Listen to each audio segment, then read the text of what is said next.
अब जानते हैं राशि के अनुसार कि कौन सी छोटी सी चीज आप जन्माष्टमी पर भगवान कृष्ण को अर्पित कर देंगे जिससे आपके जीवन की तमाम बाधाएं दूर हो जाएंगी।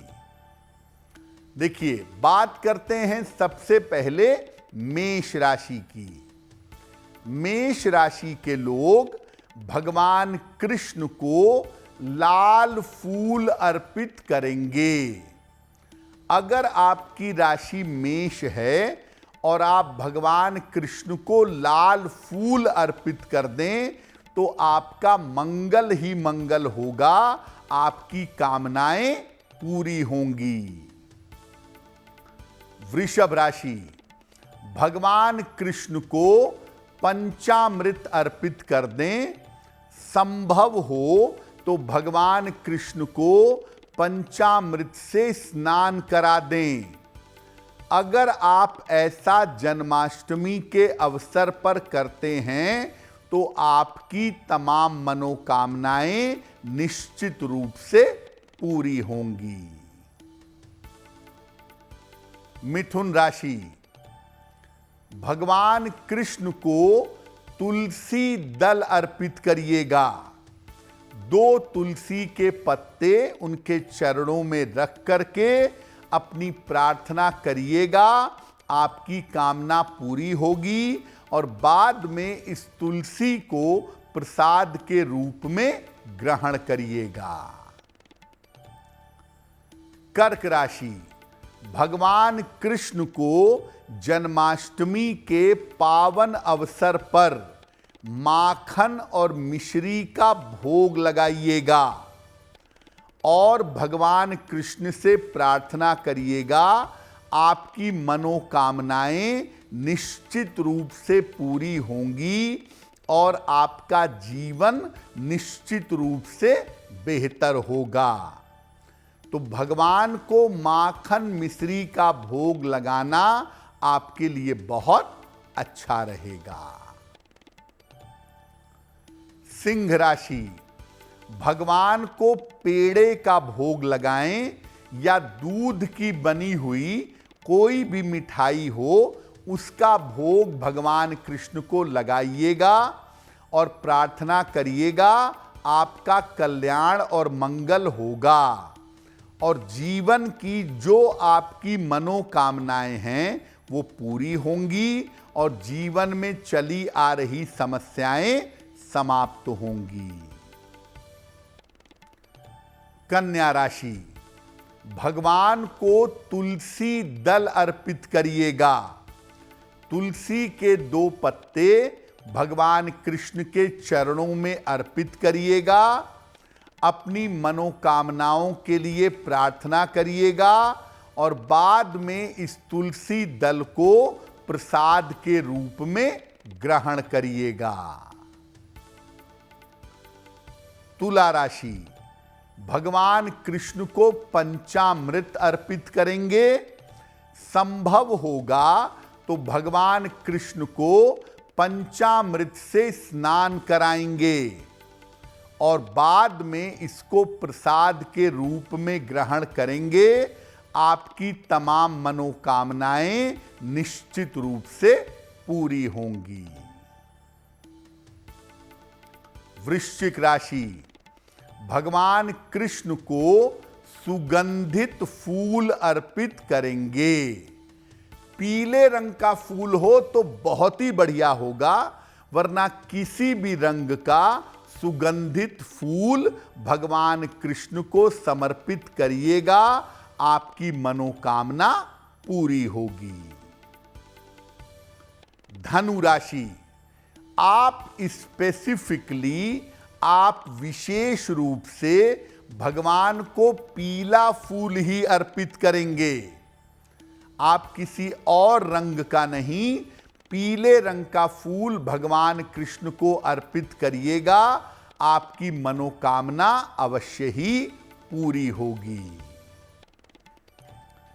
मकर राशि, मकर राशि के लोग भगवान कृष्ण के जन्म हो जाने के बाद झूले पर उनको बैठाने के बाद कपूर जला करके भगवान की आरती करेंगे। अगर मकर राशि के लोग भगवान की कपूर से आरती करते हैं तो निश्चित रूप से आपका कल्याण होगा, आपकी मनोकामनाएं पूरी होंगी। कुंभ राशि, भगवान को चंदन अर्पित करिए। उनके शरीर पर और उनके चरणों में चंदन का लेप लगाइए। वही चंदन अपने माथे पर लगाइए और प्रार्थना करिए कि आपकी मनोकामनाएं पूरी हों, आपके जीवन की मुश्किलें दूर हो जाएं।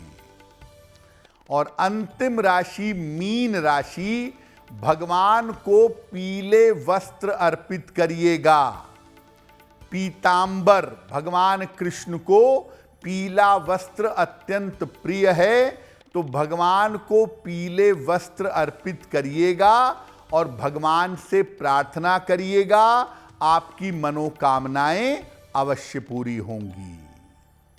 श्री कृष्ण जन्माष्टमी का जो अवसर है वो आपके पापों का नाश कर सकता है और आपको भगवान कृष्ण की कृपा दे सकता है।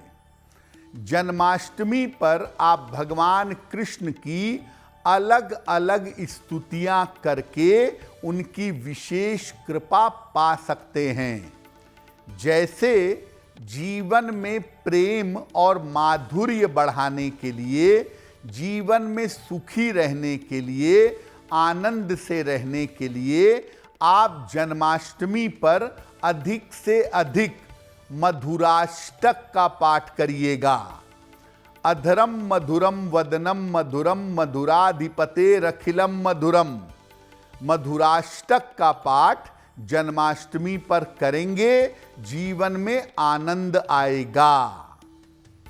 दूसरे नंबर पर आप जन्माष्टमी के पावन अवसर पर गोपाल सहस्त्र नाम का पाठ कर सकते हैं।